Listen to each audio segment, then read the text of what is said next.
Bueno, es un poco habitual que después de los plenos tengamos un encuentro con vosotros, pues para aclarar o para someternos a las preguntas que consideréis oportunos en torno a lo que fue el pleno del pasado lunes y también, bueno, pues aprovechar para comentar algún tema que consideramos de actualidad y de relevancia. Bueno, deciros que del pleno pasado poco que comentar por nuestra parte, salvo si acaso el tema de las mociones, ¿no? Y empezar haciendo un llamamiento a la responsabilidad del portavoz del PP. No se puede presentar una moción cuando se acuerda y vota a favor de la urgencia, pues no ha sido presentada en tiempo y en forma y se retira después, ¿no? De mutuo propio, cuando apenas se ha iniciado el debate. Es decir, nosotros no pudimos ni siquiera expresar nuestra opinión en la comisión informativa porque antes de que nos tocara el turno para dar nuestros argumentos en favor o en contra de la moción presentada, se retiró. Y bueno, yo invito a quien tenga interés en este tema en que vea el acta de la comisión informativa del día 29 de febrero, en el que ni siquiera consta la moción con el tema de las diputaciones porque fue retirada por el propio ponente. Sí, se dictaminó la urgencia, se aprobó la urgencia y se debatió en comisión la que hacía referencia a los conciertos educativos. Sí se dictaminó de forma negativa por la mayoría de la comisión, en este caso con los votos de PSOE y de Izquierda Unida, y también es cierto que yo también planteo un ruego a la presidencia diciéndole que, independientemente del dictamen negativo de esa comisión, se tuviera la voluntad de presentarla al Pleno. Pero lo que no puede ser es que a las 2 o 3 horas más tarde de que se celebrara esta comisión se nos acuse de votar en contra de la misma, es decir, se nos acuse de votar en contra de algo que ni siquiera se ha presentado a debate. Es que no se lleva a producir el debate porque se retiró, ¿no?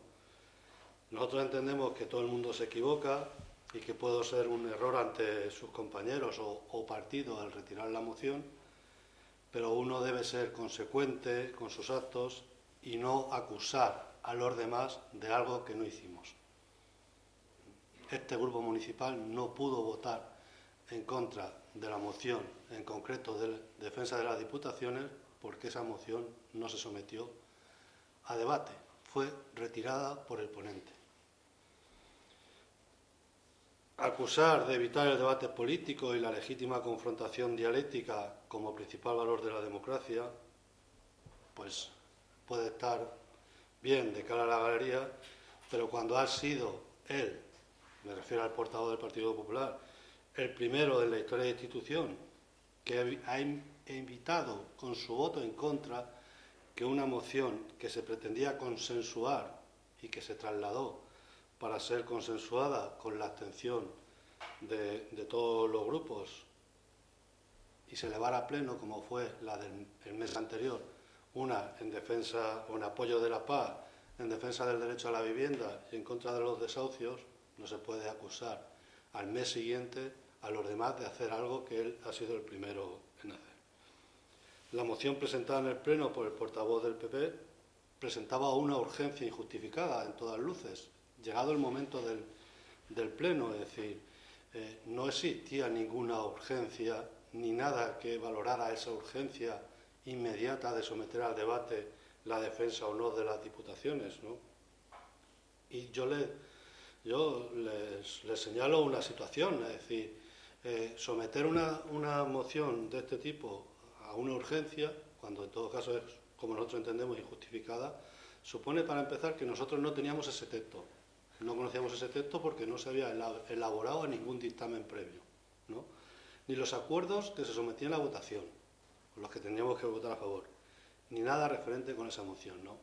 Yo, por un símil para que lo pueda entender, es como si alguien quiere que compitamos o que corramos una maratón y alguien lleva preparándose un año para ella y nosotros tenemos que correrla de un día para otro. Es decir, nosotros no podemos debatir una moción sin tener ni preparar ni los argumentos, ni los datos, ni las cifras, etcétera, que puedan sustentar esa defensa, ¿no?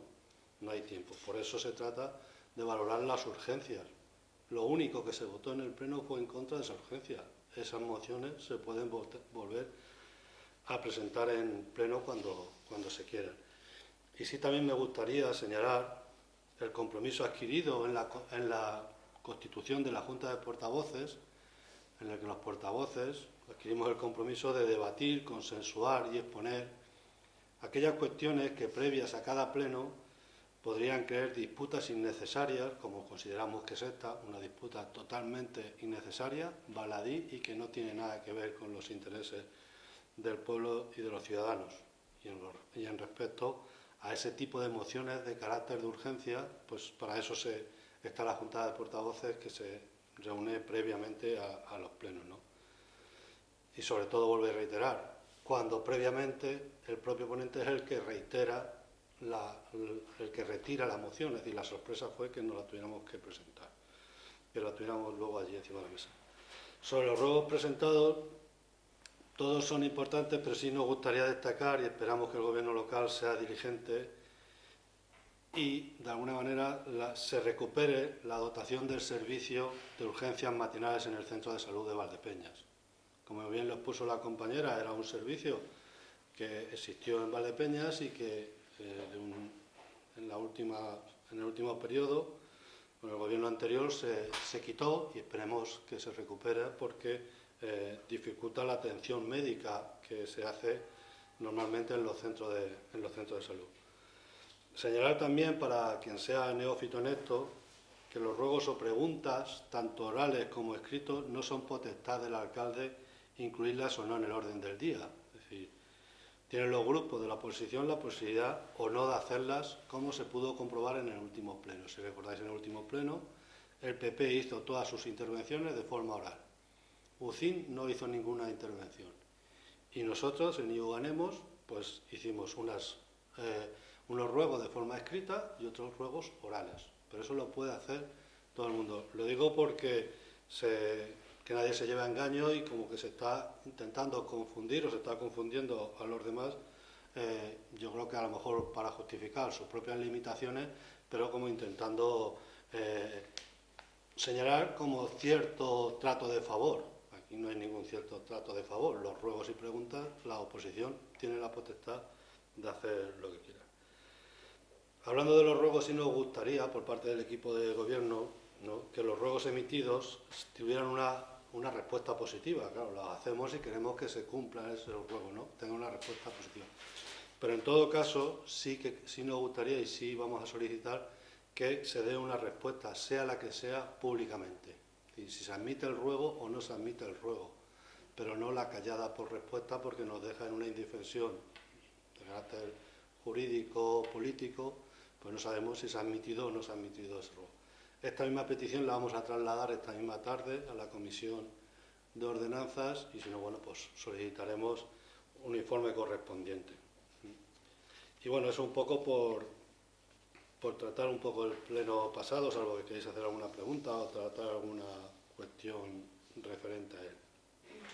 Y lo que sí queríamos aprovechar ya esta rueda de prensa posterior al pleno que hacemos para valorar de forma muy positiva la sentencia del Tribunal Constitucional que por unanimidad tumba la reforma de la administración local del gobierno del PP, anulando varios preceptos porque invaden competencias de las comunidades autónomas en uno de los casos y porque regulan materias propias de una ley orgánica.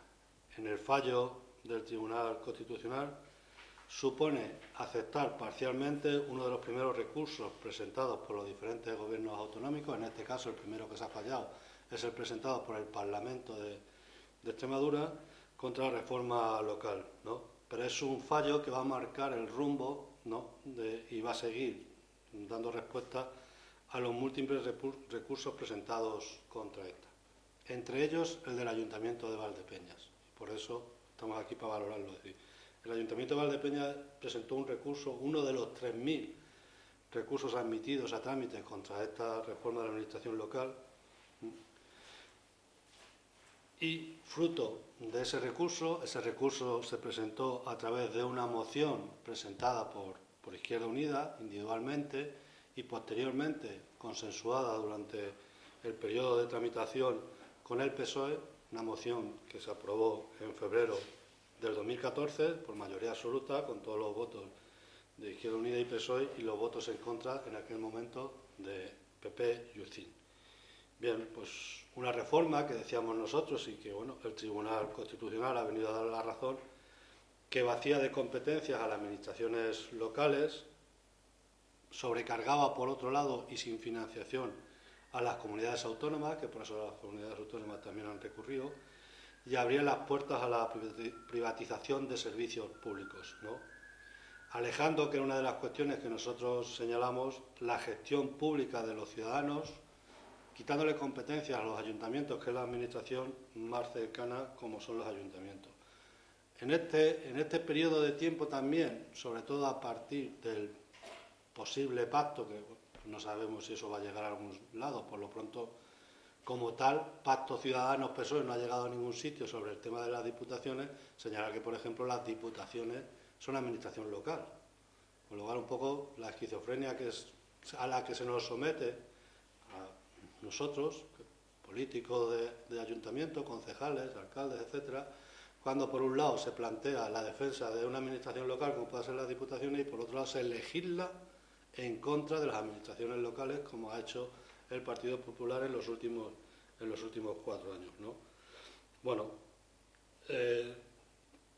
lo que viene a señalar es que, de alguna manera, pues se invaden las competencias en materia de régimen local, los artículos 59, 60, 90 y 96. Se garantizaba el suministro de agua, la recogida de residuos, el alumbrado público y el asfaltado, pero os recordáis que dejaba fuera lo que eran los servicios sociales, centros de atención a la infancia, guarderías, la ayuda a domicilio, la residencia de tercera edad, eliminaba la atención a la mujer y al consumidor, renunciaba también a las políticas de formación y empleo. Pues todo eso, esperemos que conforme vayan avanzando los recursos se vaya solucionando. Y luego señalar la doble vara de medir. Lo digo también por aquellos a los que se les llena la boca siempre de defender España y siempre hablan ahora de romper España. Es decir, esta reforma de los ayuntamientos, de la administración local, salió con el voto, se planteaba el voto en contra de todo el arco parlamentario menos el PP.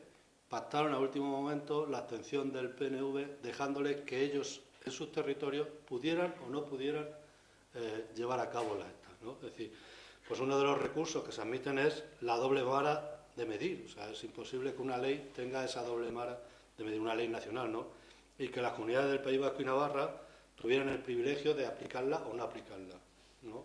Bien, en su totalidad o parcialmente, ¿no? Bueno, pues un poco también señalar esas cuestiones, pero sobre todo valorar muy positivamente y bueno, pues cuando llegue también el recurso del Ayuntamiento de Valdepeñas, pues a ver en qué términos se plantea, pero valorar muy positivamente la sentencia del Tribunal Constitucional, que además es, no sé si os he dicho antes, por unanimidad de todos los miembros del Tribunal en contra de esta reforma. Y también queríamos comentaros, estos días hemos conocido la admisión a trámite por parte del Defensor del Pueblo y ante el incumplimiento por parte del Gobierno de Castilla-La Mancha de la Ley de Prevención de Malos Tratos y Protección de las Mujeres Maltratadas en Castilla-La Mancha y restablecer la casa de acogida para mujeres maltratadas en Valdepeñas. Una denuncia que ha presentado a través de Podemos Valdepeñas. Nosotros esperamos y deseamos que en esta ocasión, ¿no?, ya sea por la nueva relación de fuerzas o por la composición del Parlamento Autonómico o por una mayor sensibilidad en la interpretación de la norma, se tenga más suerte con este trámite que el que nosotros tuvimos en el 2008-2009, cuando también presentamos ante el Defensor del Pueblo, defensora en aquel momento, y fue admitido a trámite igualmente esta demanda, y en el mismo sentido por el incumplimiento de la ley de malos tratos, y luego con posterioridad simplemente se quedó en una amonestación de oficio y en aparecer como un debe en el informe anual que emite el Defensor del Pueblo, ¿no?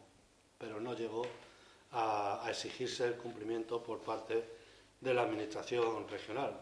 Esperemos que en este caso sea así. En todo caso, reiteramos que apoyamos la iniciativa, la respaldamos como no podía ser de otra manera y como venimos haciendo desde el 2007, cuando tanto en la calle como en las instituciones hemos reiterado que se cumpla la ley de malos tratos en Castilla-La Mancha y, consecuentemente, al cumplimiento de esa ley, que lo que viene a decir es que en los municipios de más de 25.000 habitantes tiene que haber una casa de acogida, bueno, pues que por consiguiente, en el cumplimiento de esa ley, se vuelva a abrir la casa de acogida.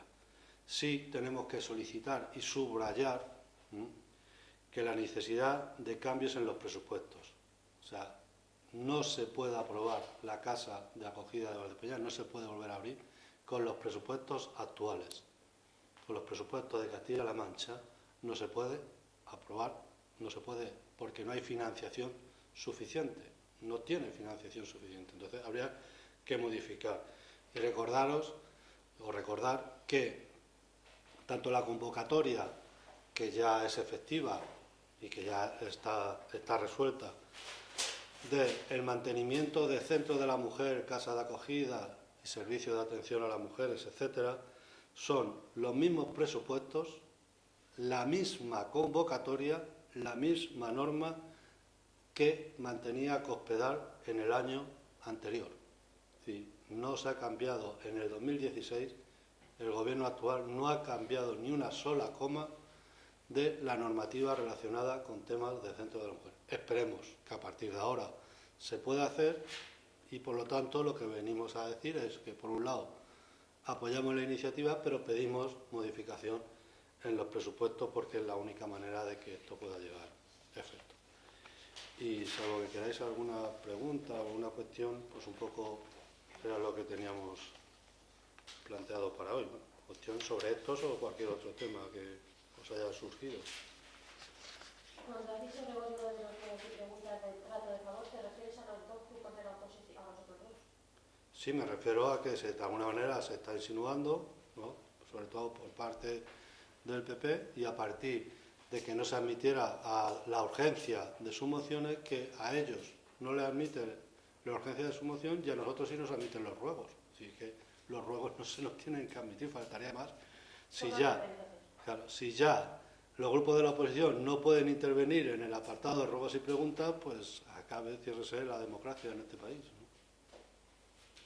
Entonces, si ya de por sí sufrimos que no se nos conteste, o que se nos conteste de forma muy arbitraria cuando se hacen preguntas muy directas, si encima ya ni siquiera dejarte que te puedas preguntar, por eso digo que se necesita un poco más de solvencia también, si quieres, intelectual, para, bueno, pues uno comete errores, pues asúmase sus errores, pero no lo justifique con lo que a otros hacen o dejamos de hacer.